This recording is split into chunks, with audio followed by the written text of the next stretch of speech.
Hello, good day po sa ating lahat. Ayan, nakikita niyo po yan. Yan, puno ng mulberry. Bibihira po rito ang mulberry sa atin.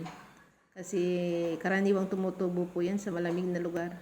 Ito, mayroon po akong nabiling mulberry leaves. Ayan.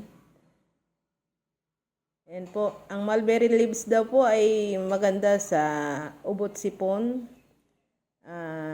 Nagpapatibay po ng liver at nagpapalinaw ng mata.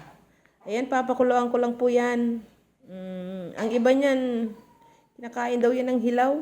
Pero parang mahirap kainin ng hilaw. Pwede rin daw yan patuyuin po bago pakuluan. Tapos yung pinagpakuluan, yun ang gagawin nating tsaa. At ipapainom natin sa ating kasamang may arthritis dito sa bahay. Dahil nagpapatibay nga ng liver. Okay po. Thank you Lord sa dahon ng mulberry. Sana ay makahanap ako ng pangtanim niyan at magtatanim rin ako. Thank you Lord. Maraming salamat. Good day po ulit sa inyong lahat.